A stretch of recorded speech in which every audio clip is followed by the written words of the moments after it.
마태복음 Q&A 제91회 17 다시 2 변화산에 나타난 모세와 엘리야의 의미. 지난주부터 마태복음 17장 변화산 사건을 다루고 있습니다. 그런데 변화산 사건 같은 내용을 대하면 사람들은 대체로 변화산은 과연 어디에 있으며 예수님은 왜 베드로, 야고보, 요한만을 따로 불러 그들과 동행하셨으며 수많은 성경 속 인물 중에서 왜 하필 모세, 엘리야와 함께 말씀을 나누셨느냐는 데에 초점을 맞춥니다. 즉 본문의 내용이나 의미보다는 우선 눈에 보이는 외형과 형식에 관심을 보이기 마련입니다. 하지만 변화산은 변화산일 뿐 그 이상의 아무 의미가 없습니다.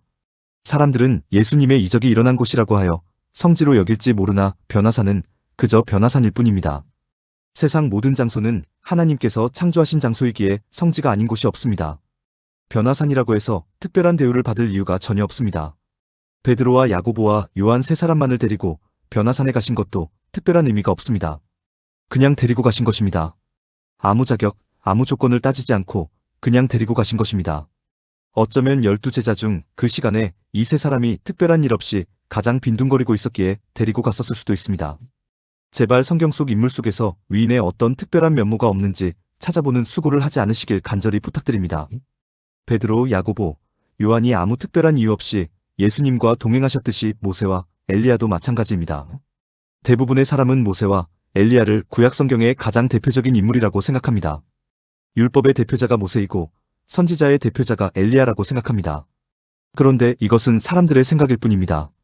정작 성경은 율법의 대표자로서 모세를, 선지자의 대표자로서 엘리야를 내세우지 않습니다. 이스라엘 백성이 애굽에서 노예 생활을 하고 있었습니다. 하나님께서 이제 그들을 출애굽시키실 계획을 세우셨습니다. 모세가 있었기 때문에 하나님께서 계획을 세우신 것이 아닙니다. 모세가 있었기 때문에 10가지 이적이 나타난 것이 아닙니다. 모세가 있었기 때문에 홍해의 바다가 갈라진 것이 아닙니다. 모세가 있었기 때문에 만나와 메추라기가 내려온 것이 아닙니다. 다시 말해 모세가 있었기 때문에 출애굽이 가능했던 것이 절대로 아니라는 사실입니다. 하나님께서 계획하신 출애굽에서 하나님께서 모세를 들어 쓰시니까 오늘날 우리가 알고 있는 모세가 된 것입니다. 모세가 이룬 것은 아무것도 없습니다. 만약 하나님께서 모세를 불러 쓰시지 않으셨다면 모세는 그저 살인자로 살아가는 것입니다. 만약 하나님께서 모세를 불러 쓰시지 않으셨다면 모세는 미디안 광야에서 그저 양치는 사람으로 평생을 살아가는 것입니다. 하나님께서 함께 하셨기에 성경 속 모세가 가능했던 것입니다. 즉 강조점은 모세가 아니라 하나님입니다. 하나님 없는 모세는 그저 평범한 죄인에 불과한 사람일 뿐입니다. 엘리야 또한 선지자의 대표로 선정된 적이 없습니다. 하나님께서 함께 하시지 않았으면 엘리야는 죽어도 아주 여러 번 죽었을 인물입니다. 엘리야가 그리 시냇가에 도피해 있을 때 까마귀를 통해 아침, 저녁으로 떡과 고기를 공급함으로써 그를 살려주신 분이 하나님이셨습니다. 엘리야가 사르밧 과부집에 피신해 있을 때 가루와 기름을 끊임없이 공급해서 그를 살려주신 분이 하나님이셨습니다. 갈멜산에서도 하나님께서는 엘리야를 살리셨습니다. 만약 하나님께서 불을 내려주시지 않았더라면 엘리야는 맞아 죽었거나 그 불 위에 태워져 죽었을 것입니다. 또 이세벨의 추격을 피해 36개 주랭랑을 쳤을 때도 하나님께서 엘리야를 찾아주셔서 살기를 인도하여 주셨습니다. 하나님께서 함께 하시지 않았다면 성경 속 엘리야는 절대로 존재하지 않습니다. 즉 강조점은 엘리야가 아니라 바로 하나님입니다. 하나님 없는 엘리야는 그저 평범한 죄인에 불과한 사람일 뿐입니다. 이처럼 예수님을 따라 변화산에 올라간 베드로, 야고보, 요한이 특별한 인물이 아니듯 변화산에 나타난 모세와 엘리야도 전혀 특별한 인물이 아닙니다. 그들이 처음부터 특별한 능력과 재주를 가진 것도 아니고 하나님으로부터 부름을 받을 만한 특별한 자격과 조건을 갖추고 있었던 것도 아닙니다. 모세와 엘리야가 특별한 것이 아니라 아무런 자격과 조건, 특별한 능력과 재주도 없는 그들을 부르시고 그들을 통해 역사하시는 하나님이 특별하신 것이고 우리는 바로 그 하나님께 모든 초점을 맞춰야 합니다. 그렇다면 오늘 본문 속에서 모세와 엘리야가 등장하는 이유는 무엇일까요? 변화산에서 모세와 엘리야가 등장하는 이유는 이 두 사람이 구약을 대표하는 가장 탁월한 인물이어서가 아니라 바로 예수님께서 행하실 사역의 증인으로서 등장하는 것입니다. 즉 이 두 사람은 예수님의 사역은 바로 죄 때문이라는 것을 확증해주는 증인들이라는 뜻입니다. 예수님이 이 땅에 오신 이유, 예수님이 십자가를 지시는 이유는 지금 이스라엘이 처한 상황 때문이 아니라 바로 사람이 죄인이 되었기 때문에 그 죄의 문제를 해결해주기 위해서라는 것을 보여주는 것입니다. 모세가 활동했던 당시 이스라엘 민족이 처한 상황은 애굽의 지배하에서 비참한 노예 생활을 하는 것이었습니다. 그러나 사람들이 노예 생활을 하고 있다는 것이 결코 문제의 본질이 아니라는 것입니다. 엘리야가 활동했던 당시 이스라엘은 오랜 가뭄으로 경제가 파탄날 지경에 이르렀습니다. 그러나 불안한 경제적 상황이 결코 문제의 핵심이 아니라는 것입니다. 하나님께서는 이 문제들을 모두 해결해 주셨습니다. 모두 하나님의 인도하심으로 모세에 의해서 엘리야에 의해서 해결되었습니다. 그러나 사람들의 삶은 변하지 않았습니다. 사람들은 여전히 죄에 사로잡힌 죄의 종으로 살아가고 있을 뿐입니다. 비참한 노예 생활에서 해방되었고 오랜 가뭄이 그치면서 먹고 사는 문제가 해결되었지만 사람들은 여전히 죄인입니다. 많은 사람이 성경 속 영웅으로 추앙하는 모세도 엘리야도 결국 사람이 지닌 죄의 문제는 해결할 수 없었습니다. 모세와 엘리야가 등장하는 이유가 바로 이것입니다. 모세가 문제 해결을 하지 못했고 엘리야가 문제 해결을 하지 못했다는 것을 보여주는 것입니다. 그들이 할 수 있었다면, 그들이 죄의 문제를 해결했다면 예수님께서 오지 않으셔도 된다는 것을 보여주는 것입니다. 많은 사람이 영웅으로 생각하는 모세와 엘리야가 사실은 아무것도 행한 것이 없고 아무것도 이룬 것이 없다는 사실을 보여주는 것입니다. 그렇습니다.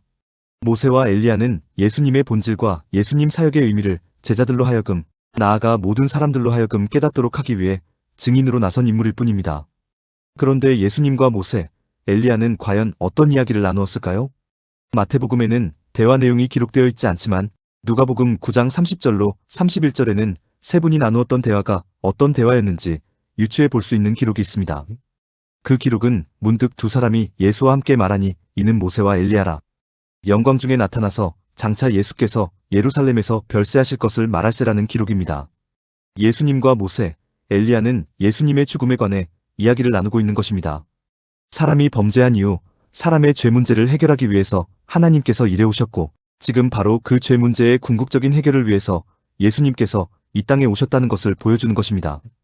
예수님께서 마침내 죽으시고 부활하심으로써 사람들을 죄에서 구원하신다는 것을 보여주는 것입니다. 그리고 그 일은 사람들이 위대한 인물로 생각하는 모세가 행하는 것이 아니라 엘리야가 행하는 것이 아니라 예수님, 즉 하나님께서 행하신다는 것을 보여주는 것입니다.